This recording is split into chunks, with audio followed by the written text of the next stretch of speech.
Alright, good evening, SSSVEDA people. Well, tonight's topic is, are you a night person or are you a morning person? And I think the answer in my case is quite clear. I'm a night person. So, just coming back from a little walk, and the weather was really nice today.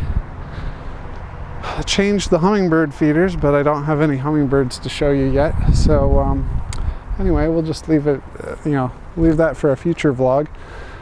But yeah, are you a night person or day person, morning person, I guess. In my case, I think I've been a night person for years and years, as long as I can remember. I think my parents would probably say as a baby I kept them up many nights. But as a kid, I remember really being interested in what was going on late at night, just the different way that the world looked. I probably looked pretty different myself, being in a camera floodlight. It's kind of interesting right now. The moon is trying to peek out from behind some clouds, but it's nothing that I think would show up on camera.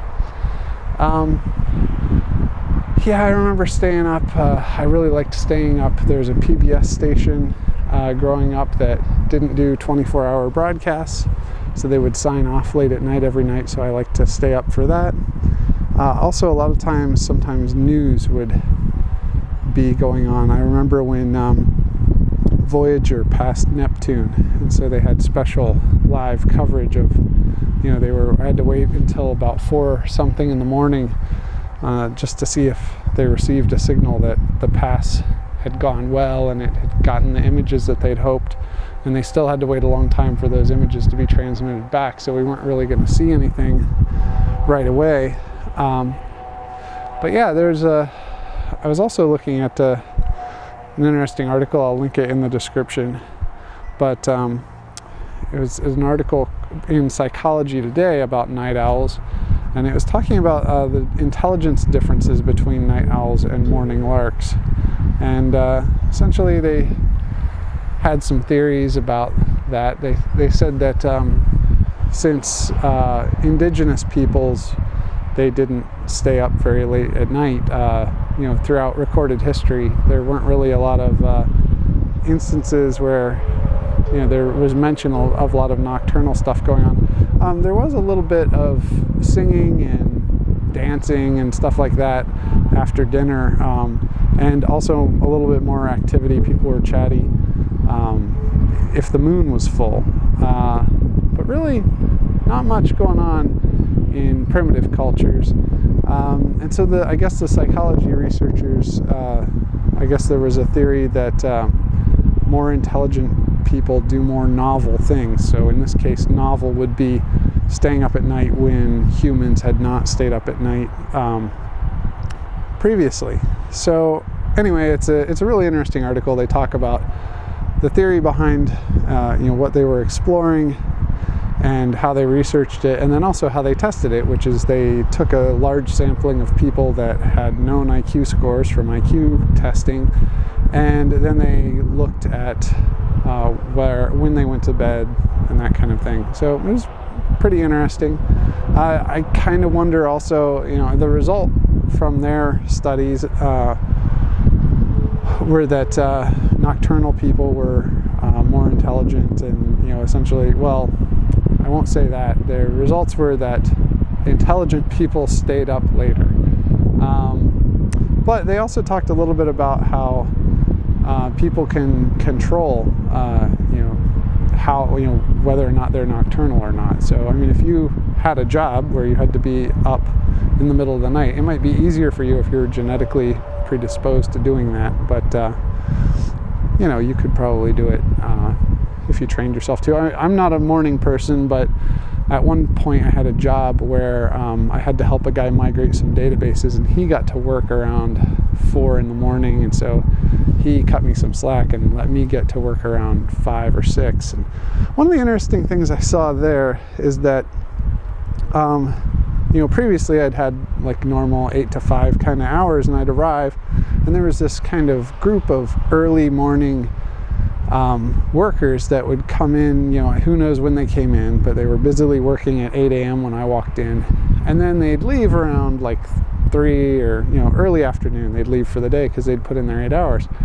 But when I showed up super early with this database guy, which, keep in mind, this is like 2000, and it was kind of funny because he insisted on working in Access 1.0, which I don't believe there is any technical reason to support us doing that, but I guess that's what he was comfortable with.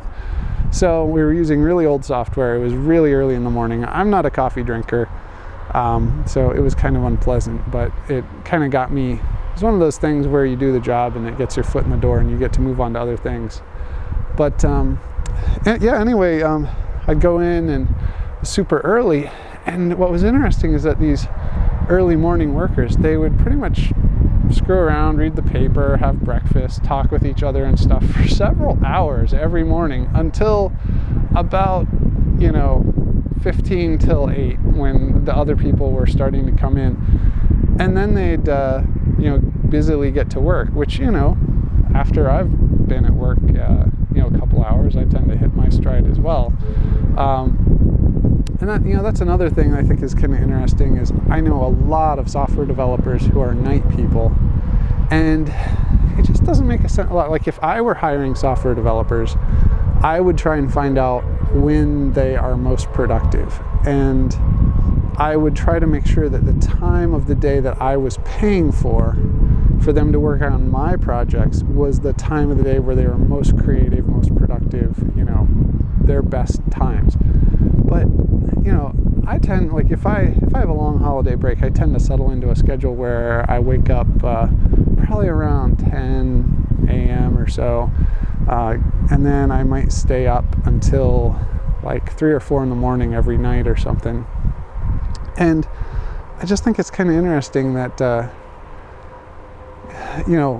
when people as expensive as software developers have these oddball hours, when businesses don't want to accommodate that. And I really think it probably backfires on them, because they're getting people who maybe aren't as creative or clear. I mean, they're just not getting their money's worth, in my opinion, if they're hiring night owls and then making them work morning lark stuff. I mean, one possibility is that they just don't do a lot of coding. It takes them a while to get started, so they spend a lot of time on like administrative stuff or whatever until they get later in the day or whatever. But I don't know, it's probably a little bit different for everyone. I'd be interested in hearing from some developers who are night owl developers but are forced to work the 8 to 5 or something like that. I don't want to say forced, it's all by choice, but I don't think at my company they would be at all interested in me working, at 4 in the morning and stuff like that. Though occasionally people have to, to deal with emergencies or something, but I don't see it as an accepted kind of part of the routine. So I don't know, maybe I'm wrong. But that's always kind of been my theory, and I'd like to see some more research on that as well.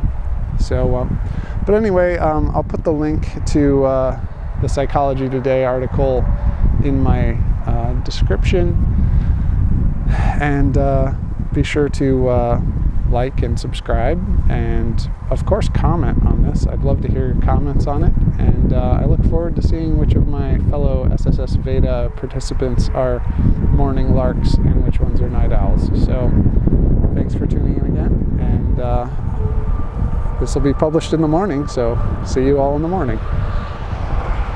Bye.